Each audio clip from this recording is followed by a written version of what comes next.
In the last part of Star Trek Online, we were tasked to attend the signing of the Temporal Accords. As we're from the 25th century, Starfleet as an organisation would have to be wary of the greater time-travelling community, including its own future entities. This was a way to establish ties and regulation governing its own past conduct under the eyes of later Federation agencies. However, not all present wished for the Accords to be signed in. Some, like the Tholians, wanted the abolishment of time travel altogether, which would eventually come to pass in the late 31st century, while some wanted time travel to still be used to fix past issues like the Nakul and, apparently, the Krenim. Now, I split the video into two parts, as there was so much lore I wanted to dissect that it took a while to get through, but now we pick up where the action starts. Researcher Noye, formerly our ally in defeating the Iconians and a native of our time, appeared to disrupt the Accords, something not recorded by the 29th century time fleet. So whatever's unfolding now is an attempted rewriting of history, one that is already messed up with the emergence of time travel. Yeah, things are going to get messy. We shall wipe the stain of the Federation from history! Quick, get the delegates to safety! The Krenim are taking the delegates hostage!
The Krenim have grabbed the delegates and are holding them hostage in some nearby offices.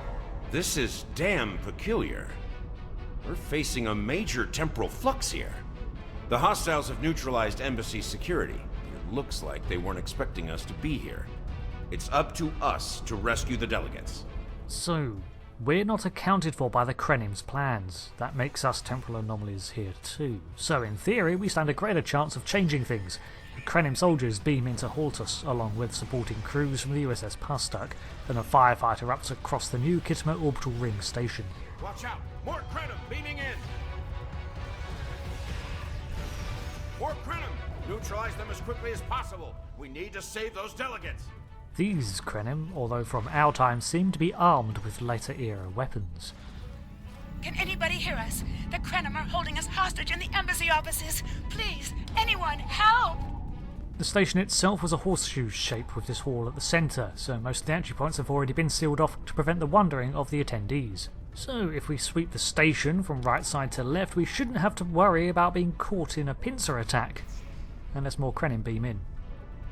The Krenim are holding us hostage, requesting immediate assistance! Ahead we see our allies have the Krenim cornered with their hostages.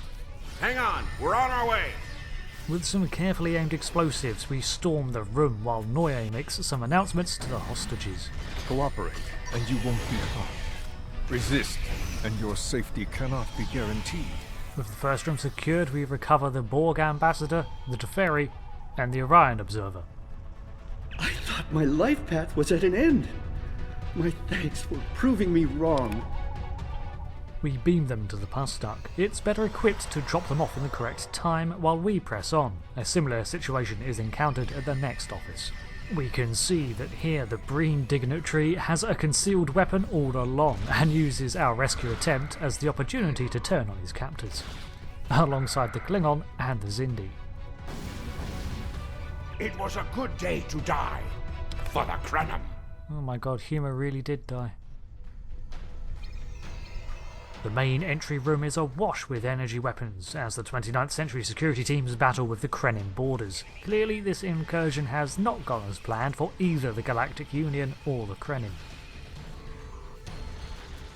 The next room sees us recover the Lukari, the Ferengi, and the Kubali. You saved my world, and now you saved me.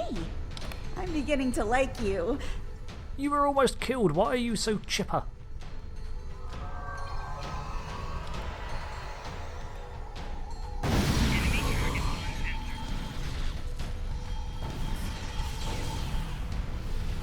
And the last room sees the Cardassians, the Dominion and the Romulans safely returned. I shall live to serve the Founders another day. My thanks to you, of course. This wasn't supposed to happen. History says the Accords were signed and there was no mention of an attack. Well, this is exactly the sort of thing that the time agencies were created for, right? It's just a bit sticky that it's this point in history being targeted by Noye, no less. What on earth can he be thinking? We need to confront him when all this is over. Maybe it's not recorded because when we're done here, we go back to our time and arrest him? Those look like Krenim ships. Good observation, Walker. What gave it away? We're getting a better look at this new Kittimer than we were ever supposed to, but it can't be helped. More Time Fleet ships have arrived to engage the Krenim vessels, and we can see numerous skirmishes dotted around the high atmosphere of this diplomatic planet. Of course, we can't resist a look at this great ring that surrounds the world. Such a station is theoretically possible in our time, but the resources and engineering involved would be insane. This conference will not continue. I won't abide it. All ships fire at will. Leave no survivors. We move to engage the nearest unoccupied 3 Krenim frigates. They read like vessels from the 25th century, but they're heavily upgraded. The Krenim of 2410 have nowhere near this firepower.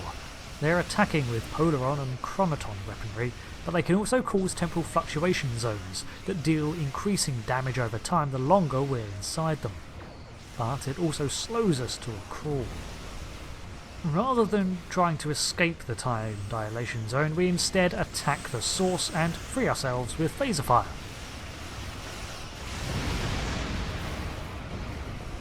Our success against our foe draws Noye's attention, however. Wait, I recognize that ship. Oh no, not this time. This time, you will not prevail. Taste the bitter dregs of failure. Okay, that sounded personal. What have I done to upset him? We make the tactical decision to approach the next group of fighters from behind the ring station. Clearly, this is the correct move to make, and not something I insisted on because it would be cool. I mean, if you can win, you can win, but if you can win with flair. The next batch includes a large warship, similar to the ones encountered by Voyager years earlier, but again it features abilities beyond its time. It too can disrupt time with its analysis device that maps out the power grid of our ship, then starts messing with our onboard ship systems, causing all sorts of temporal delays.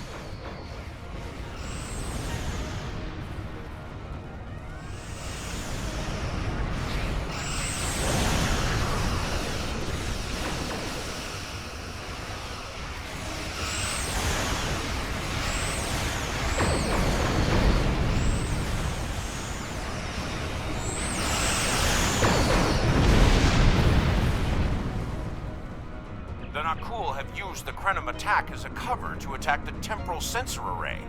All our forces are tied up fighting the Krenim. We can't afford to lose that array. It monitors the time stream for incursions. If it were damaged, people could travel into the past without being detected. Curious.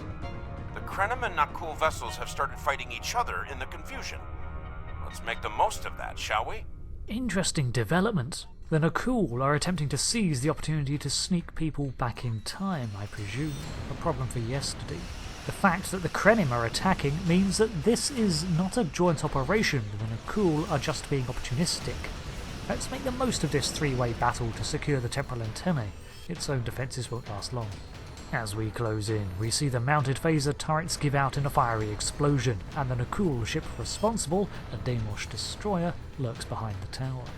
We've battled these ships before. They have an ability to create a temporal distortion of themselves which can pose its own problems, inflicting real damage. They are armed with time-phased chronoplasma weaponry, and can pose a serious issue as they hide behind their enhanced shielding while their temporal echo does all the work. After a lengthy encounter, we finally destroy the Nakul ship. We've got the Krenim on the run over here. Stay focused on the array. We hold position around the array to defend it a while longer until Walker calls in for reinforcements.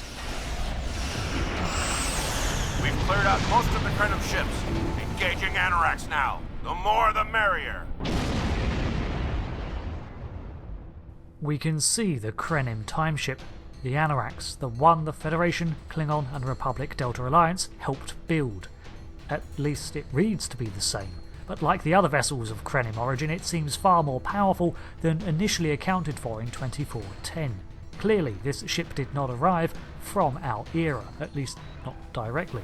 We've obviously turned over 2 pages at once here, and we'll need to go back and reread what we missed.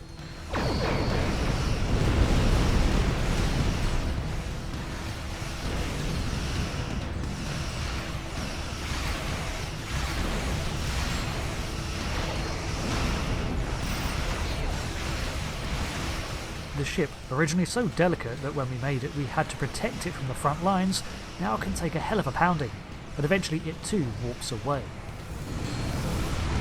Noye. I seem to remember a little about him from my briefing on your timeline.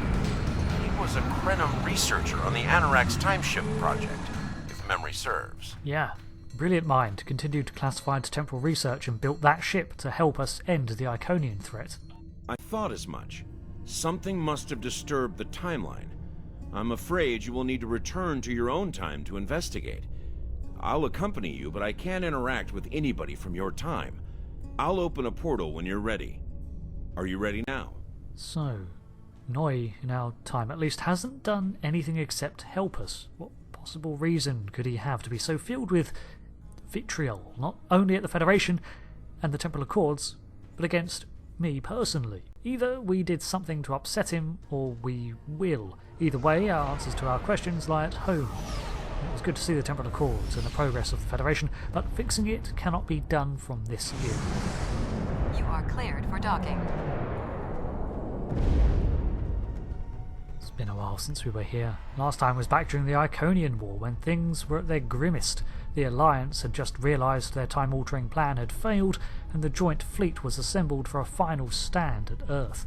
We speak with Triala, who's been sent here to meet us. Welcome back to Kyana. We hadn't expected to see you again so soon. To what do we owe the pleasure? Have you seen lead researcher Noye? Noye? Well, he's been working on some secret project of late. To be honest, he's been more than a little hostile, and that's saying something for Noye. I was about to check in with him, if you would like to accompany me. Please, yes, lead on.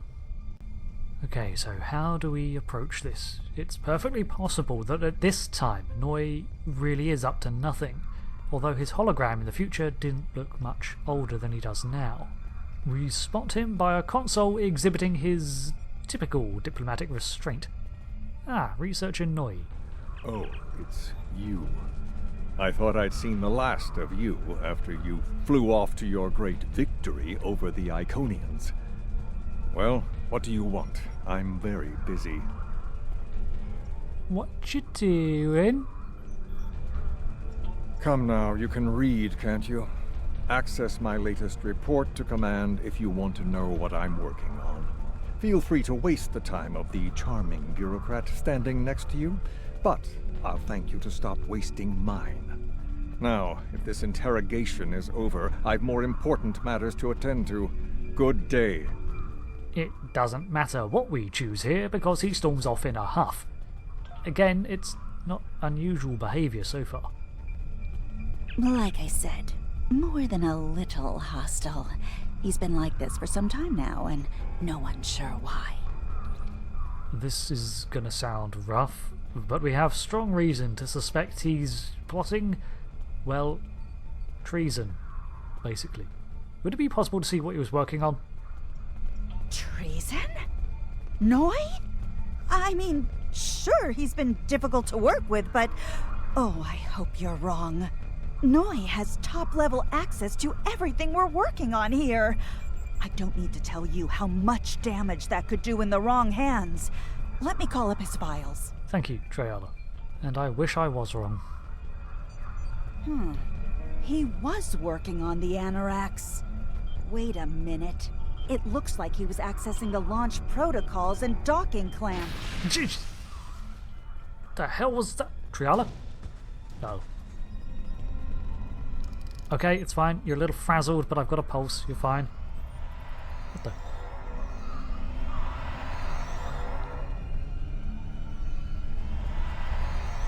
Ah, I see you found my farewell gift, Tralla. I'm so glad. As for you, I'm taking command of the Anorax now.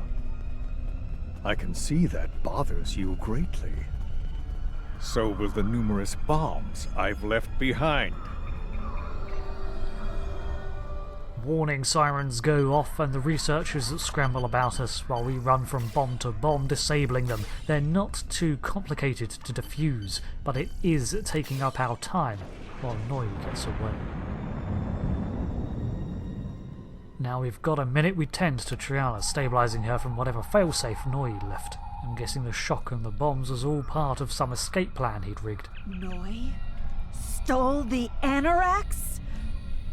I can't believe it. How could he do such a thing? What drove him to betray us like this? We should check his personal logs. There's only one way to find out. Computer, bring up the research notes and personal logs of researcher Noye. Authorization Tralla 23, Victor 6 Sigma. Please input your selection below.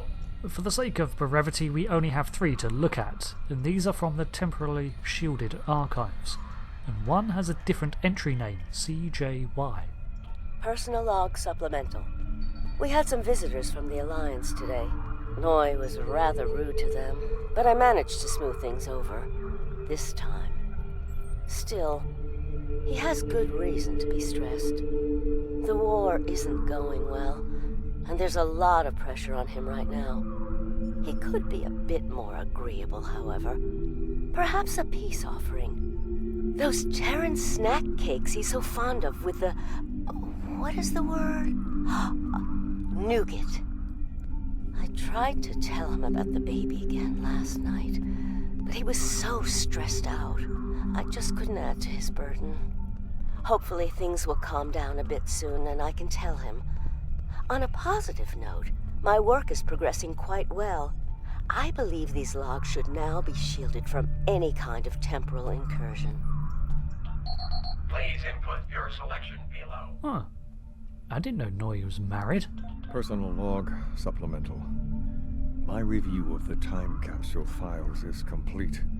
What I have learned has shocked me to the very core of my being. I had a wife, and she was pregnant.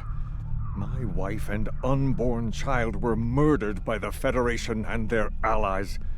They devastated my people, murdered my family, and erased an entire species from time and space. I cannot let this stand. This I vow. I shall not rest until I have restored my family or avenged their deaths. Time itself shall be the instrument of my vengeance. Please Personal log supplemental. At last, I have found them, the Tutarians, or rather, what they have become. Some of them managed to escape the treachery of the Federation, finding sanctuary in a trans-dimensional void. They are powerful, so powerful that some primitive species worship them like gods, and yet they are trapped in their realm, no longer able to exist within prime space. But I can help them. I can release them from durance vile. With these builders at my side, I shall have my vengeance. for Clouda. That's a lot to digest. So he blames the Alliance for... What the? We're under attack!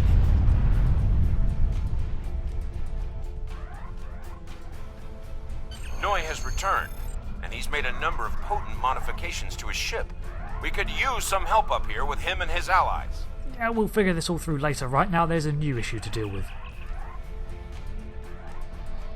I have been waiting for this for a long time. At last, I take the first fateful steps upon my path of vengeance. Why did you come back straight away? How did you modify the Anorax with nobody seeing it? As always, your thinking is so limited. For you, it has been moments, but for me, it has been years. Years of planning, building, all to return to this moment in time, to end you. Both dialogue options lead to the same outcome. We don't have to do this, though. Oh, but it does, believe me. You took them.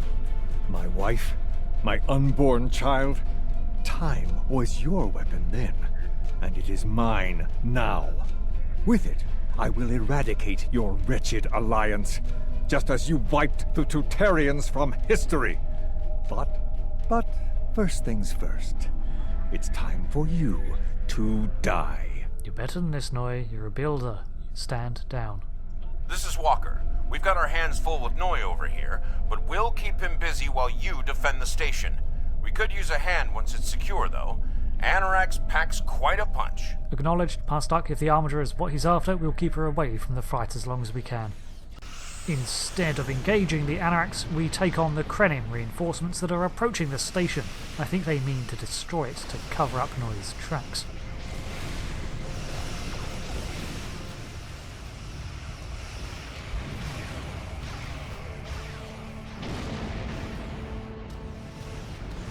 Noye has learned some new tricks.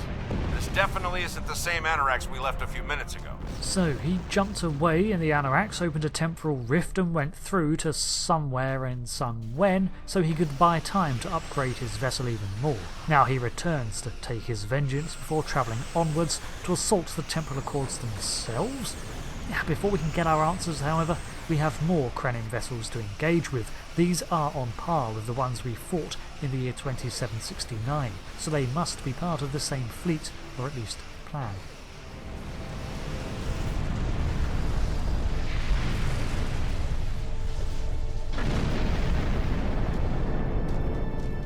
With the Kyana station secured, we close in on the Anorax, still trading blows with the Pastak.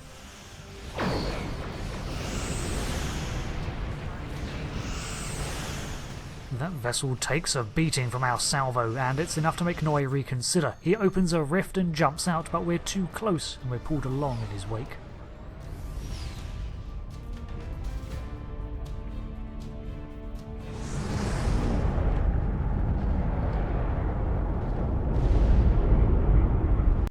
We're currently traversing a temporal stream with the Anorax ahead of us. Tarsi points out that we cannot change course at all. If we do, we'll be thrown clear and the damage could be catastrophic, as we're not here under our own power.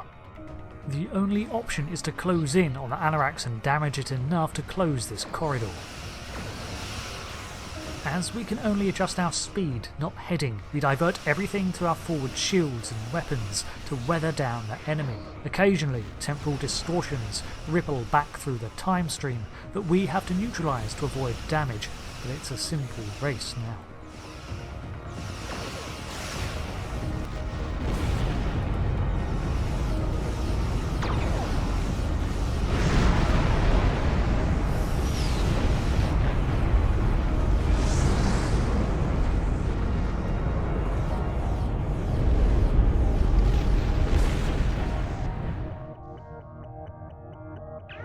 There you are. I thought we'd lost you. What happened to Noye? He got away. He hit one of our nacelles, we're losing speed and we can't make our temporal bubble to get out of here. I don't suppose you'll be willing to give us a lift, would you? Damn. A rogue agent out there with a ship like the Anorax is a real big problem. One step at a time. Let's get you back to the 25th century once you're ready for the trip. Thanking Walker for the tow, we arrive back in our own time outside the Kyana system. So, Noye turned against us, huh? This is troublesome. With his theft of the Anorax, he poses a great threat to the galaxy. Sadly, I don't think we've seen the last of him. The surprise actions of the Nakul are also a concern. What could they be up to, I wonder? Regardless, I think you'll agree. The battlefield just got a lot bigger. Quinn voices our concerns too. This is going to require the cooperation of several eras, it seems. Noye is motivated not only by hate, but by love. How much time has he spent looking through Claudia's shielded records, thinking about what could have been? The parallels with Anorax, the scientist whom Noye built his works upon, are plain to see. He became similarly obsessed. We've also encountered the Tutarians, as the Sphere Builders too, in the Kelvin universe as they try to return. They were following the Envoy's commands, so perhaps the two events are related. So, thank you for following the journeys through time of the USS Armiger and the continuing narrative of Star Trek Online. I've been Rick. Thanks for joining me again, and I'll see you next time. Until then, goodbye.